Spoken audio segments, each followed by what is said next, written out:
की बड़ी खबर आपको बता रहे हैं। इराक के एरबिल में मिसाइल अटैक नाकाम हुआ है। कुर्दिश सेना ने मिसाइल अटैक को नाकाम किया है। कुर्दिश सेना ने विरोधियों के लॉन्चर को तबाह कर दिया।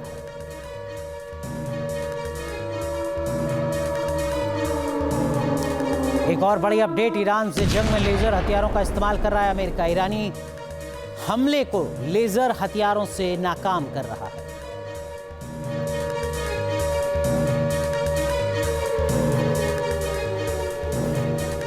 उधर ईरान ने अगर एक साथ कई मुल्कों के खिलाफ मोर्चा खोल दिया है तो इजराइल ने ईरान के प्रॉक्सी को मटियामेट करने के लिए तेहरान के मिलिट्री कमांड सेंटर को जमींदोज कर दिया है। इस वक्त इजराइल और ईरान के दो प्रॉक्सी के बीच जंग ने नया मोड़ ले लिया है।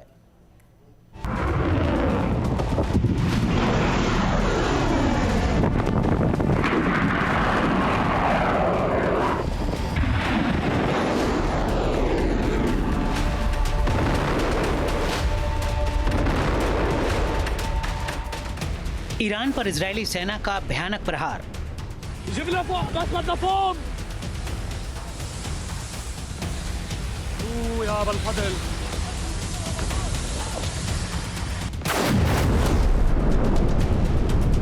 और आसमान से बारूदी संघार।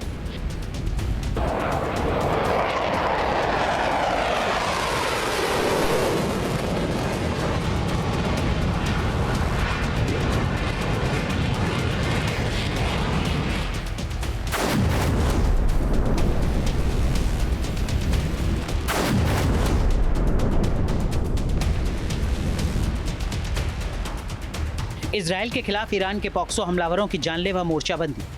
ईरान और इजराइल की इस जंग में सिर्फ दोनों मुल्कों की सेना ही नहीं बल्कि ईरान ने अब तक जिन प्रॉक्सी को खड़ा किया है वो तमाम लड़ाके गुरिल्ला स्टाइल में आत्मघाती बनकर कहर बरपाने लगे हैं।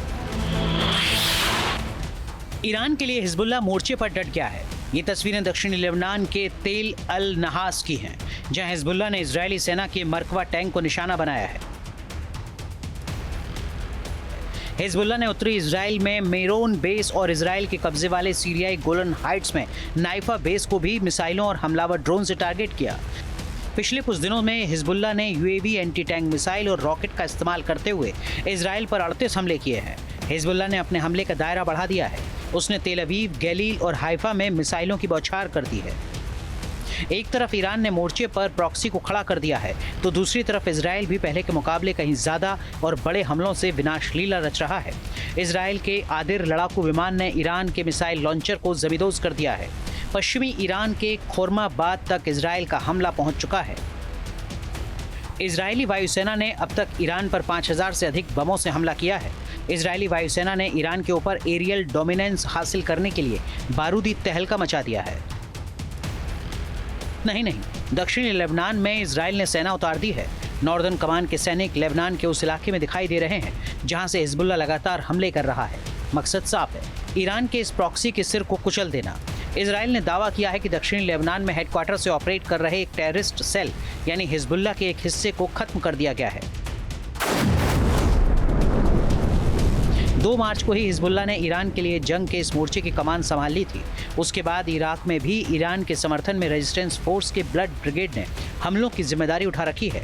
ब्लड ब्रिगेड ने इराक के एरबिल हवाई अड्डे पर एक बेहद अहम अमेरिकी बेस को आत्मघाती ड्रोन के जरिए तबाह कर दिया। इराक में रेजिस्टेंस फोर्स के साथ ही मुजाहिदीनों ने इराक और आसपास के इलाकों में अमेरिका के ठिकानों पर दर्जनों ड्रोन का इस्तेमाल करते हुए बर्बादी की लहर पैदा कर दी है।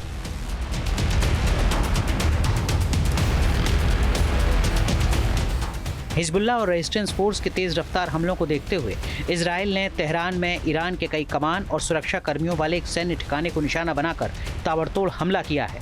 इन टारगेट्स में IRGC की कुद्स फोर्स भी शामिल है जो ईरान के प्रॉक्सी को ऑपरेट करती है। Team news nation. तो इस वक्त की बड़ी खबर, ईरानी ड्रोन अटैक को लेकर अजरबैजान के प्रेसिडेंट का बयान सामने आया है। अजरबैजान पर हमला आतंकी हरकत है, ये कहा है। अजरबैजान के राष्ट्रपति ने हमले पर ईरान को सफाई देनी चाहिए। अजरबैजान ईरान के खिलाफ ऑपरेशन में शामिल नहीं है। एक और बड़ी अपडेट, अजरबैजान को लेकर ही ईरान की सफाई सामने आई है। ईरान ने अजरबैजान पर हमले से इनकार कर दिया है। हम अपने पड़ोसियों पर हमला नहीं कर रहे हैं, ये कहा है ईरान ने। हमारे साथ जुड़ रहे हैं जाने माने defence expert colonel retired Ashwini Kumar ji. Ashwini sir, ये जो इस तरीके के हालात अभी नजर आ रहे हैं, क्या आपको लगता है कि आने वाले दिनों में तनाव का दायरा और ज्यादा बढ़ेगा और क्या और देश इसमें शामिल होंगे या अपना पीछा छुड़ाएंगे किसी तरीके से?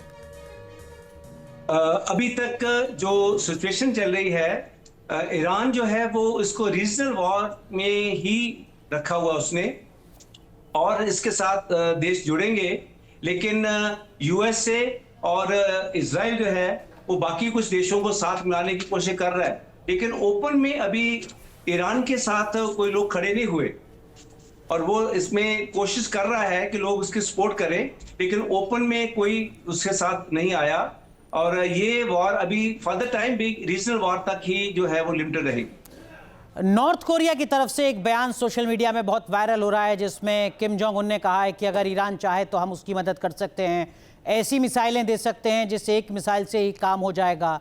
अगर ये खबर सच है तो आपको लगता है कि हालात और ज्यादा तनावपूर्ण होने वाले हैं?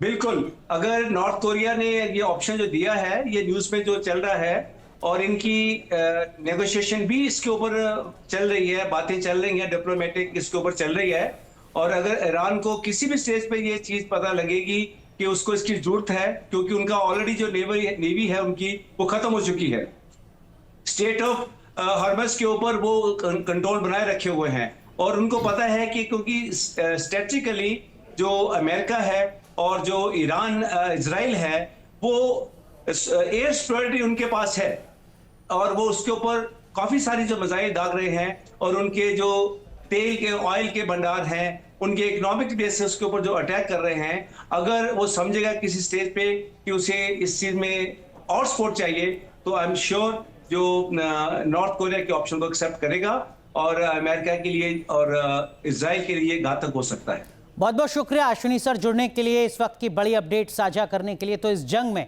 इजराइल ईरान के प्रॉक्सी को जड़ से उखाड़ फेंकना चाहता है, लेकिन लेबनान को लेकर इराक की जमीन तक ईरान के ये प्रॉक्सी भी इजराइल के साथ ही अमेरिका के सहयोगी मुल्कों को भी धमका रहा है।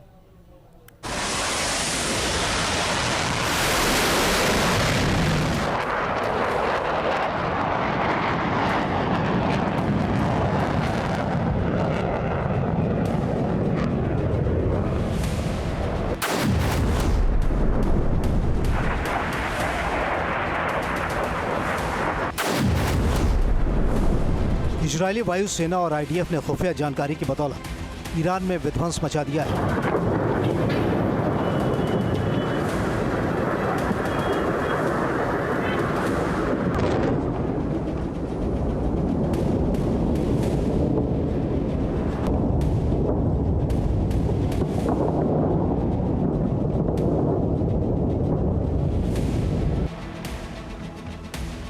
इजरायल के खिलाफ ईरान के प्रॉक्सी ने दोहरा प्रहार शुरू कर दिया है।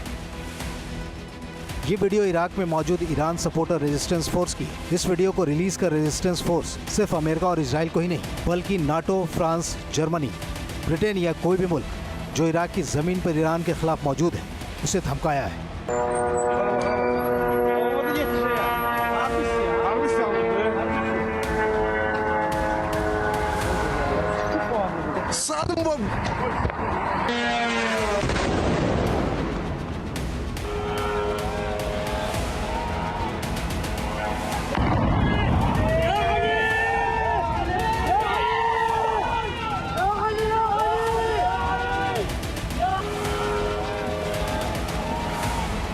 जाहिर है इजरायल के निशाने पर ईरान के सभी सुरक्षा संगठनों के मुख्यालय हैं। इतना ही नहीं, तेहरान के सैन्य परिसर में ईरान के कमांडर्स की गतिविधियों का भी पता इजरायल ने लगा रखा था। इस खबर ने लेबनान से लेकर इराक तक में ईरान के प्रॉक्सी को बौखला दिया है।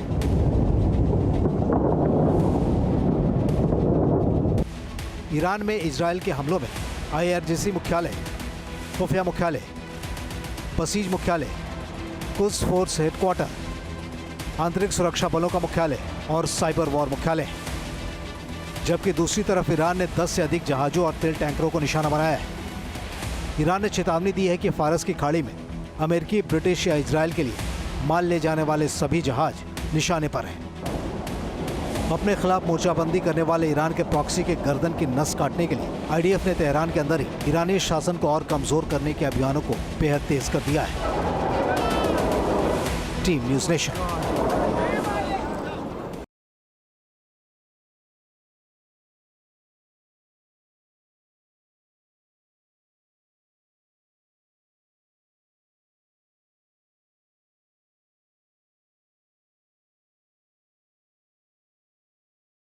आपके मोबाइल पर तुरंत आएगी ब्रेकिंग न्यूज।